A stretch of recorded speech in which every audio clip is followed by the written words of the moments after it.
Hello friends, आप सभी लोगों का हमारे YouTube channel biology with Aarti Yadav में स्वागत है। आज हम बात करेंगे जीके जीएस के शानदार क्वेश्चनों के।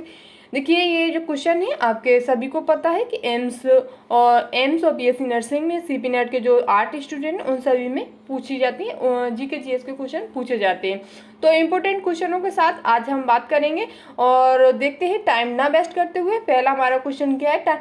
देखिए, पहला हमारा क्वेश्चन है कि शक संबंध को कब अपनाया गया था। देखिए, हमारा जो संविधान में जो अपनाया गया था, शक संबंध को अपनाया गया था। ठीक है, तो शक संबंध को हमारे संविधान में कब अपनाया गया था, तो उसकी बात करें तो वो हमारा कब अपनाया गया था, हम सीधे ऑप्शन पे बात करेंगे। सीधे हमारा ऑप्शन है 1957। 1957 को शक संबंध को अपनाया गया था हमारे संविधान में। ठीक है, ये क्वेश्चन वेरी इंपॉर्टेंट है, आपको पूछा जा सकता है। ये हिस्ट्री का भी है और आपका पॉलिटी में भी आ जाएगा। ठीक है, तो शक संबंध को कब अपनाया गया था? 1957 में। नेक्स्ट हमारा क्वेश्चन क्या है वो देखते हैं। नेक्स्ट हमारा क्वेश्चन है महाजनपदों की संख्या कितनी थी। देखिए, महाजनपदों की संख्या कितनी थी? 16, 18, 20, 14। देखिए, प्राचीन काल में भारत में जनपदों की संख्या जो थी वो थी 18। कितने जनपद थे? 18 जनपदों की संख्या थी। प्राचीन काल में हमारे भारत में जनपदों की संख्या कितनी थी? 18। जिस तरह अभी राज्य उस तरह उस टाइम जनपद हुआ करते थे। ठीक है, अब नेक्स्ट हमारा क्वेश्चन क्या है? नेक्स्ट हमारा क्वेश्चन देखते हैं कि अंतर्राष्ट्रीय योग दिवस कब मनाया जाता है। इंपॉर्टेंट योग जितने भी दिवस हैं उन सभी को आपको याद करना। ठीक है, तो अंतर्राष्ट्रीय योग दिवस है वो कब मनाया जाता है? 21 जून, 5 जून, 21 जुलाई, 11 जुलाई। तो जो अंतर्राष्ट्रीय योग दिवस है वो आपका मनाया जाता है 21 जून को। कब मनाया जाता है? 21 जून को। 21 जून को ही सबसे बड़ा दिन होता है। ठीक है, 21 जून को ही सबसे बड़ा दिन होता है और इसी दिन आपका क्या मनाया जाता है? अंतर्राष्ट्रीय योग दिवस मनाया जाता है। ठीक है, नेक्स्ट हमारा क्वेश्चन क्या है? नेक्स्ट हमारा क्वेश्चन है गुलाम वंश का संस्थापक कौन था। गुलाम वंश का संस्थापक कौन था? तो इसमें जो ऑप्शन दिया है, फर्स्ट ऑप्शन है हमारा इल्तुतमिश, सेकेंड इसका आंसर है अलाउद्दीन खिलजी। आंसर नहीं है, सॉरी। थर्ड इसका ऑप्शन है बलबन और फोर्थ इसका ऑप्शन है कुतुबुद्दीन ऐबक। ठीक है, कुतुबुद्दीन ऐबक। तो जो इसका राइट आंसर है वो इसका राइट आंसर है option number D, Qutubuddin Aibak इसका संस्थापक था। लेकिन यदि पूछा जाए कि वास्तविक गुलाम वंश का संस्थापक कौन था, तो वो आपका होगा इल्तुतमिश। कौन होगा? इल्तुतमिश। इल्तुतमिश इसका वास्तविक संस्थापक है। और संस्थापक ऐसे ही पूछा जाए, वास्तविक शब्द नहीं लगाया जाता है तो आप लगाएंगे कुतुबुद्दीन ऐबक। ठीक है, और जितने भी स्टूडेंट हैं जिन्हें ये क्वेश्चन नहीं आ रहे हैं, जैसे आर्ट वालों उनको जनरल क्वेश्चन आते हैं, लेकिन आप साइंस वालों के लिए बहुत मुश्किल है, तो प्लीज़ आप लोग इसे नोट डाउन करते रहें और रिवाइज करते रहें। तो आपके यहाँ से 20 क्वेश्चन आएंगे, तो लगभग 10-15 क्वेश्चन आपको मिल सकते हैं। और आप इसलिए रिवाइज करें। हम कोशिश करेंगे कि डेली आपके लिए, डेली नहीं तो एक दिन छोड़ के आपके लिए वीडियो जरूर लेके आएँ। ठीक है, टाइम की शॉर्टेज की वजह से हम वीडियो नहीं ला पाते। आगरा शहर का संस्थापक कौन है? तो आगरा शहर का जो संस्थापक है वो आपका है नंबर 1 ऑप्शन है फिरोज तुगलक, अकबर, बलबन और सिकंदर। इनमें से कौन सा आपका आगरा शहर का संस्थापक है? तो आपका है सिकंदर लोदी आगरा शहर का संस्थापक है। आगरा शहर का संस्थापक कौन है? सिकंदर लोदी। ठीक है, नेक्स्ट बात करते हैं। नेक्स्ट हमारा क्वेश्चन क्या है? नेक्स्ट हमारा क्वेश्चन है किस शासक ने 40 समूह को समाप्त किया था। 40 समूह को समाप्त करने वाला शासक कौन था? ये ज़्यादा तो जो क्वेश्चन है दिल्ली सल्तनत से आज मैंने लिए। तो 40 पद्धति या 40 समूह की जो समाप्ति की थी वो आपके किसने की थी? बलबन ने। किसने की थी? बलबन ने। बलबन ने 40 पद्धति या 40 समूह की जो समाप्ति की थी। ठीक है, नेक्स्ट हमारा क्वेश्चन क्या है? नेक्स्ट क्वेश्चन है किस शासक ने ये तो पकड़ चुके हैं। नेक्स्ट है कि मोरक्को देश का यात्री इब्न बतूता किसके शासनकाल में आया था। मोरक्को देश का यात्री इब्न बतूता किसके शासनकाल में भारत आया था। तो इसमें पहला ऑप्शन दिया आपका मोहम्मद बिन तुगलक, बाबर, अकबर, मोहम्मद गजनबी। इनमें से किसके शासन काल में इब्न बतूता भारत में आया था? तो ये आया था मोहम्मद बिन तुगलक के शासनकाल में भारत आया था। बहुत इंपॉर्टेंट क्वेश्चन है और सबसे इम्पोर्टेंट इसकी जो बुक है वो इसने बुक जो लिखी थी वो उस बुक का नाम है रहेला। ये बुक 100% आपको किसी ना किसी एग्जाम में जरूर देख ली जाती है। और जनरल क्वेश्चन है, मोरक्को इब्न बतूता किस देश का था? मोरक्को का था। ये भी क्वेश्चन पूछ सकता है, इब्न बतूता किस देश का था? मोरक्को का। किसके शासन काल में आया था? तो मोहम्मद बिन तुगलक। 3-4 क्वेश्चन यहाँ से बनते हैं। और इसकी बुक कौन सी है? तो रहेला इसकी बुक है। ये बहुत ज्यादा पूछी जाती है। ये 3-4 क्वेश्चन आपको याद रखने हैं। इसकी बुक कौन सी है? रहेला। ये किस देश का था? मोरक्को का। और ये किसके शासन काल में आया था? तो मोहम्मद बिन तुगलक के शासन काल में आया था। ये 3-4 पॉइंट आपको याद रखने हैं। नेक्स्ट हमारा क्वेश्चन क्या है देखते हैं। नेक्स्ट हमारा क्वेश्चन है, दिल्ली सल्तनत के वंश क्रम क्या थे? दिल्ली सल्तनत के वंश क्रम क्या थे वो आपको बताने हैं। देखिए, दिल्ली सल्तनत के जो वंश क्रम है आपको याद करने, ये आपको क्रम में लगाने के लिए जरूर आएंगे और बहुत जनरल क्वेश्चन है तो आपको याद जरूर करना है। देखिए, सबसे पहले इसमें जो वंश था वो था आपका गुलाम वंश। कौन सा था? गुलाम वंश। सबसे पहले कौन सा वंश था? गुलाम वंश। फिर आपका था खिजली वंश।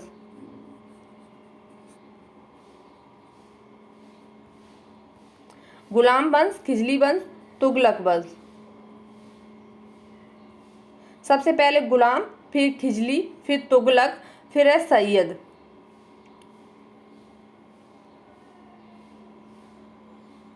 आधा यहाँ 2 है, ठीक है। और फिर है आपका लोदी वंश। कौन सा? लोदी वंश। यहाँ लिख नहीं पा रहा, मेरे पास स्पेस बहुत कम है। देखिए, सबसे पहला आपका कौन सा है? गुलाम वंश। कौन सा है? गुलाम वंश, जिसे हम डिनोट कर रहे हैं। सबसे पहला गुलाम, फिर खिजली के, और फिर आपका है तुगलक। फिर कौन सा है? तुगलक। फिर आपका है सैयद एस, और फिर आपका लोदी, ठीक है। ये 4 वंश है, गुलाम, खिलजी, तुगलक और सैयद और लोदी। आपको याद रख सकते हैं, गुलाब खिला तो सांस ली। गुलाब खिला तो सांस ली। गुलाब से गुलाम वंश, खिला से खिलजी वंश, और तुगलक से खिला तो से तुगलक वंश, और सांस ली से सैयद वंश, और ली तो लोदी वंश, ठीक है। ये क्रम है, पूछा जाएगा, आपको याद रखना है, ठीक है। आप एक बार लिख लेंगे अपने नोटबुक में और 1-2 बार रिवाइज कर लेंगे, आपको आ जाएगा, ठीक है। किस गुप्त शासक के विक्रमादित्य की उपाधि धारण, किस शासक ने विक्रमादित्य की उपाधि धारण की थी?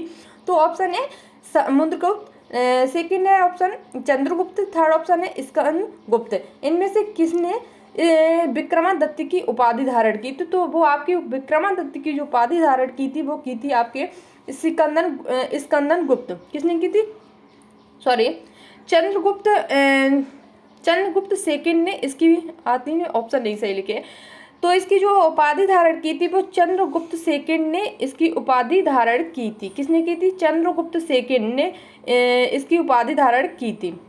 विक्रमादित्य की उपाधि किसने धारण की थी? चंद्रगुप्त सेकंड ने, ठीक है। फर्स्ट सेकंड हमारा क्वेश्चन क्या है? नेक्स्ट हमारा क्वेश्चन है कि भारतीय संस्कृति का स्वर्ण युग कहा जाता है। किस काल को इनमें से स्वर्ण युग कहा जाता है? तो इनमें से जो स्वर्ण युग कहा जाता है वो आपका कहा जाता है मौर्य काल को। मौर्य काल को भारतीय संस्कृति का स्वर्ण युग कहा जाता है, ठीक है। आपको याद रखना है। नेक्स्ट हमारा क्वेश्चन है, कुतुब मीनार के पास स्थित स्तंभ किसने बनवाया था? कुतुब मीनार के पास जो स्तंभ खड़ा हुआ है वो किसके द्वारा बनवाया गया था? तो वो बनवाया गया था आपका चंद्रगुप्त सेकंड के द्वारा। किसके द्वारा? चंद्रगुप्त सेकंड के द्वारा इसका निर्माण किया गया था। किसके द्वारा? चंद्रगुप्त सेकंड के द्वारा। अभी हमने आपको बताया था विक्रमादित्य की उपाधि किसने धारण की थी? तो वो आपकी किसने की थी? चंद्रगुप्त सेकंड ने। उसी ने ही इसका निर्माण कराया था। जो कुतुब मीनार दिल्ली में है उसके पास एक स्तंभ खड़ा हुआ है, उसका निर्माण किसने कराया था? चंद्रगुप्त द्वितीय ने, ठीक है। और कुतुब मीनार की जो निर्माण की बात करें तो कुतुबुद्दीन ऐबक ने इसकी शुरुआत की थी और 4 लोगों ने इसे बनवाया था, ठीक है। खिजली ने भी बनवाया था।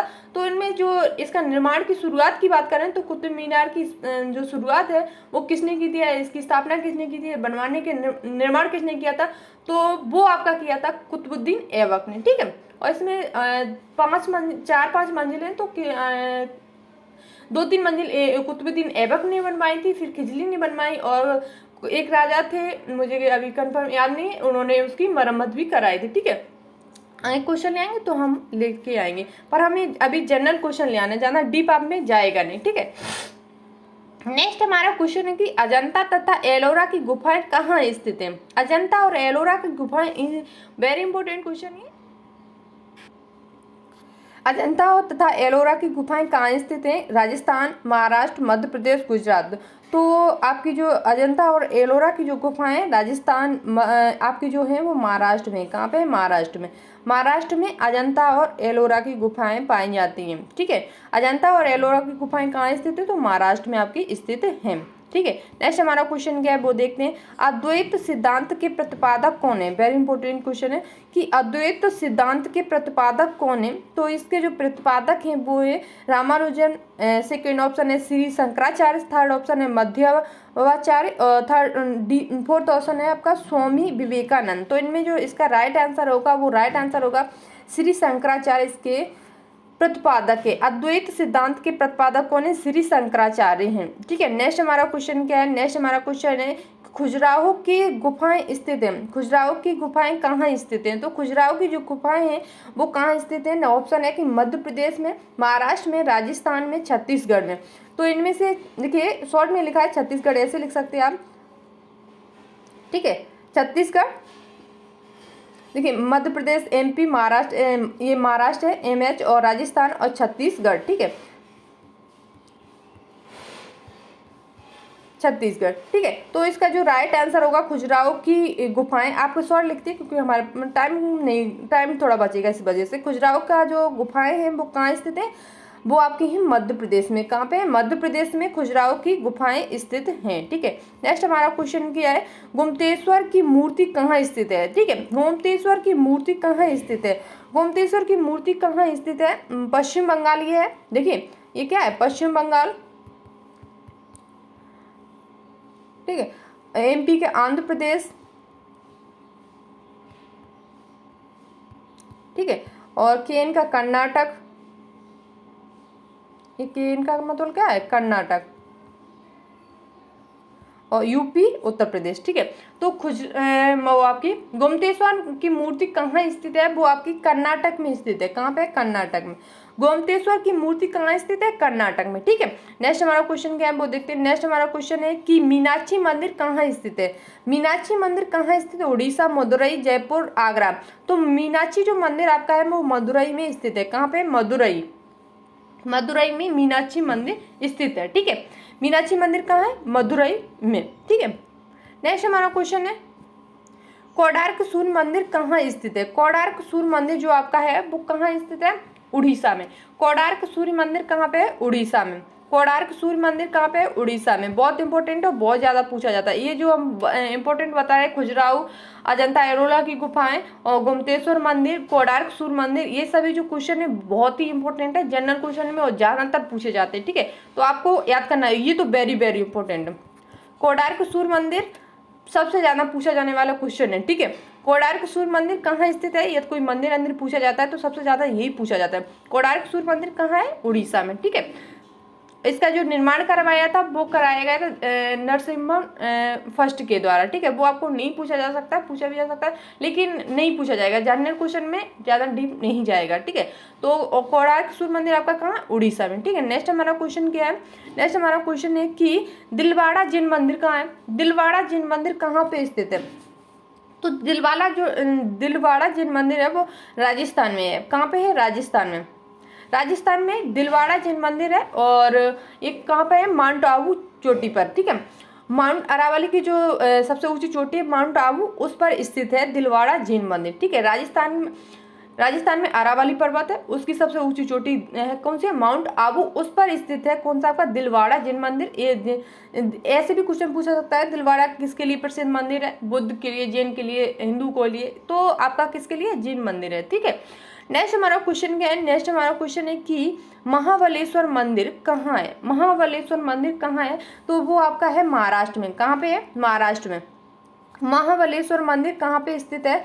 वो आपका कहाँ है? महाराष्ट्र में। ठीक है, महाराष्ट्र में महाबलेश्वर आपका मंदिर स्थित है। ठीक है, नेक्स्ट हमारा क्वेश्चन क्या है कि तक्षशिला विश्वविद्यालय कहाँ स्थित है? तक्षशिला विश्वविद्यालय है वो आपका कहाँ स्थित है? तक्षशिला विश्वविद्यालय आपका है पाकिस्तान में। कहाँ पे है? पाकिस्तान में स्थित है। पाकिस्तान में तक्षशिला विश्वविद्यालय स्थित है और आपका ये जो विश्वविद्यालय है वो दुनिया का पहला विश्वविद्यालय है। दुनिया का पहला विश्वविद्यालय पूछा जाए कौन सा है तो आपका कौन सा है, तक्षशिला विश्वविद्यालय। और कहाँ पे स्थित है तो आपका पाकिस्तान में स्थित है। ठीक है, नेक्स्ट हमारा क्वेश्चन है गौतम बुद्ध से संबंधित जो भी इम्पोर्टेंट बनेंगे और वो हम आपको बताने की कोशिश करेंगे, क्योंकि गौतम बुद्ध से बहुत सारे क्वेश्चन, बहुत सारे पॉइंट पूछे जाते हैं, तो उन सभी को हम देखेंगे। ठीक, देखिए गौतम बुद्ध के जन्म के बारे में बात करें तो गौतम बुद्ध का जो जन्म हुआ था वो कब हुआ था। गौतम बुद्ध का जो जन्म हुआ था वो आपका हुआ था, इनकी सबसे पहले जन्म पूछा जाता है गौतम बुद्ध का जन्म कब हुआ था, तो आप प्लीज सभी लोग नोट डाउन करते मेरे साथ। 563 ईसा पूर्व। कब हुआ था इनका जन्म? 563 ईसा पूर्व। ठीक है, इनका जन्म कब हुआ था? 563 ईसा पूर्व। आपको अभी याद करना। और कहाँ पे हुआ था? लुम्बिनी में। ठीक है, कहाँ पे हुआ था? लुम्बिनी में इनका जन्म हुआ था। और कब हुआ था? तो 563 ईसा पूर्व। ठीक है, 563 ईसा पूर्व। और कहाँ पे हुआ था? लुम्बिनी में। ठीक है, 563 ईसा पूर्व और कहाँ हुआ था तो बात करेंगे लुम्बिनी में। ठीक है, और इनकी बात करते हैं और मृत्यु के बारे में अभी हम देख लेते हैं। तो इनकी जो मृत्यु हुई थी वो कब हुई थी? इनकी मृत्यु हुई थी वो हुई थी 483 ईसा पूर्व। कब हुई थी? 483 ईसा पूर्व। ठीक है, 483 ईसा पूर्व इनकी मृत्यु हुई थी। 563 में इनका जन्म हुआ था ईसा पूर्व। ठीक है, और जन्म की बात करें तो कहाँ पे हुई थी? लुम्बिनी में। उनकी मृत्यु की बात करें किस स्थान पे? तो कुशीनगर में। कहाँ पे हुई थी? कुशीनगर में। जितने भी हम पॉइंट लिखा रहे हैं इनसे जनरल क्वेश्चन ही और अधिकांश पूछे जाते हैं। ठीक है, ऐसा नहीं कि ये क्वेश्चन पूछे नहीं, बहुत ही इंपॉर्टेंट क्वेश्चन है। गौतम बुद्ध से कोई भी पेपर देने जाएंगे आपको क्वेश्चन मिलेगा और आपको भी मिलेगा। आप नहीं तो क्वेश्चन जो भी स्टूडेंट पढ़ रहे हैं वो जरूर बताएं कि क्वेश्चन आए थे कि नहीं। बाद में देखिए आप पेपर देने जाते हैं, आप प्लीज बता दिया करें कि क्वेश्चन कौन कौन से। देखिए हम तो पेपर देने नहीं जाते हैं। ठीक है, हमको तो आप बताएंगे तो हमारी भी हेल्प होगी। ठीक है, हमें बच्चों से ही पता चलता है कि इस तरह के क्वेश्चन पूछे जाते हैं और हम उसी के हिसाब से क्वेश्चन लेके आते हैं। देखिए ज़्यादा टफ कराने को क्वेश्चन का कोई मतलब नहीं बनता है। हम अभी बहुत टफ करा दें पर आप पेपर में ना आए तो उसका कोई मतलब नहीं है। ठीक है, तो इस वजह से हम वही जनरल क्वेश्चन करें। और सभी लोग जितने भी पेपर देने जाएंगे आपको जितने भी क्वेश्चन याद रहते हैं आप जरूर बताया करें। ठीक है, नेक्स्ट है देखते हैं इसी में कि गौतम बुद्ध ने इनकी माँ का नाम क्या था? तो माया देवी था। क्या था? माया देवी था। इनकी माँ का नाम क्या था? माया देवी। लेकिन इनका जो पालन पोषण किया था वो किया था आपका, इनकी सौतेली माँ थी गोमती। इनका जो पालन पोषण किसने किया था? तो वो इनकी सौतेली माँ थी गोमती। कौन थी? गोमती, सॉरी गोमती। ठीक है, गोमती ने इनका पालन पोषण किया था। आप सबसे इंपॉर्टेंट क्वेश्चन पूछा जाता है कि गौतम बुद्ध का फर्स्ट उपदेश कहाँ दिया था? गौतम बुद्ध ने अपना फर्स्ट उपदेश कहाँ दिया था? तो फर्स्ट उपदेश जो आपका दिया था सारनाथ में। कहाँ दिया था? बहुत इंपॉर्टेंट है, सच्ची में बहुत ज्यादा पूछा जाता है कि गौतम बुद्ध का फर्स्ट उपदेश कहाँ दिया था? तो आपका दिया था सारनाथ। मेरे साथ प्लीज आप लोग नोट डाउन जरूर करते जाएं। ठीक है, फर्स्ट उपदेश कहाँ दिया गया था? इनका सारनाथ में दिया गया था। और किस भाषा में दिया गया था? तो पाली भाषा में। किस में दिया गया था? पाली भाषा में। ठीक है, पाली भाषा में इन्होंने फर्स्ट उपदेश दिया था। और कहाँ दिया गया था? सारनाथ में। ठीक है, कहाँ दिया गया था? सारनाथ में। फिर देखते हैं, फिर पूछा जाता है कि त्रिपिटक, बौद्ध से एक बुक है त्रिपिटक। बौद्ध से संबंधित एक बुक है त्रिपिटक है, जिसमें 3 पिटक हैं, सूत पिटक, विनय पिटक। हम आपके लिए लिख रहे हैं, एक बुक है त्रिपिटक। त्रिपिटक किससे संबंधित है? बौद्ध से, जैन से या सिख से, इस तरह क्वेश्चन पूछा जाएगा। तो त्रिपिटक है वो किससे संबंधित है? आपकी किससे संबंधित है? बुद्ध धर्म से संबंधित है। त्रिपिटक किससे संबंधित है? बौद्ध धर्म से। इसमें 3 पिटक है। ठीक है, कौन है? सूत पिटक, विनय पिटक और अभिधम्म पिटक।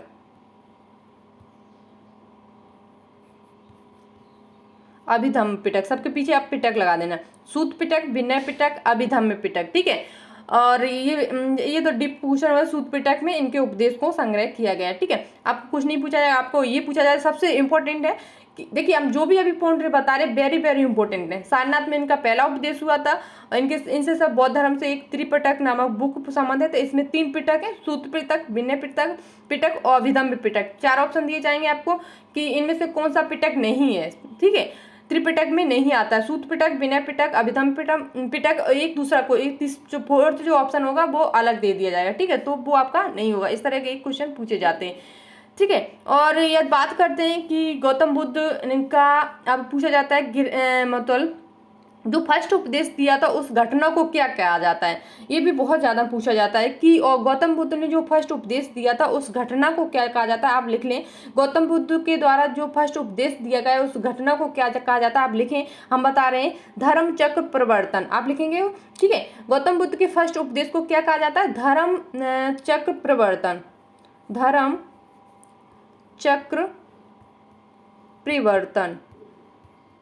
गौतम बुद्ध के फर्स्ट उपदेश को क्या कहा जाता है, धर्म चक्र प्रवर्तन। क्या कहा जाता है, धर्म चक्र प्रवर्तन। मेरे पास स्पेस कम है, इस वजह से हम नहीं लिख पा रहे हैं। ठीक है, तो आप लिखें अपनी कॉपी पे, गौतम बुद्ध के फर्स्ट उपदेश को क्या कहा जाता है, धर्म चक्र प्रवर्तन कहा जाता है।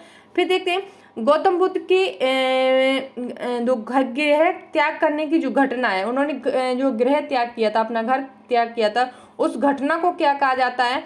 तो जो इन्होंने घर त्याग किया था वो 29 वर्ष की अवस्था में किया गया था। ये भी पूछा जाता है कि इन्होंने घर कब त्यागा था अपना, तो 29 वर्ष की अवस्था में किया गया। तो इस घटना को क्या कहा जाता है, तो इस घटना को जो कहा जाता है वो कहा जाता है आपका महाविनिष्कर्षण। क्या कहा जाता है, महाविनिष्कर्षण। ठीक है, नेक्स्ट हमारा क्वेश्चन क्या है, नेक्स्ट इसी में देखेंगे। नेक्स्ट ये है कि गौतम बुद्ध की मृत्यु की घटना को क्या कहा जाता है। गौतम बुद्ध की जो मृत्यु हुई थी उस घटना को क्या कहा जाता है, तो उस घटना को जो कहा जाता है वो कहा जाता है महापरिनिर्वाण।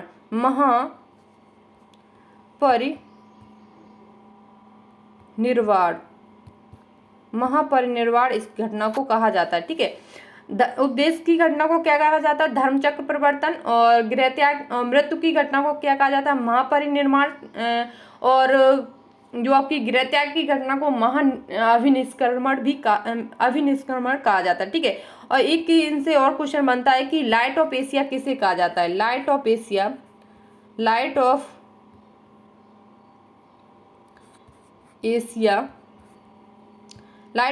किसे कहा जाता है, वो आपका कहा जाता है महात्मा बुद्ध को। ठीक है, किसे कहा जाता है, महात्मा बुद्ध को कहा जाता है।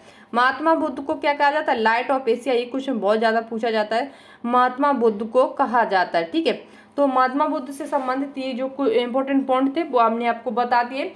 और नेक्स्ट क्वेश्चन में ऐसे ही हम एक टॉपिक को लेंगे जिसकी थ्योरी कराएंगे आपको, और लास्ट में और शुरुआत में हम क्वेश्चन कराएंगे। ठीक है, फिर आज के लिए फिर इतना ही रखते हैं, देखते हैं फिर नेक्स्ट वीडियो में आगे क्वेश्चन हम आपको बताएंगे। इसमें इतना ही है। ठीक है, और आज के लिए फिर इतना ही। Thank you so much. जय हिंद, जय भारत।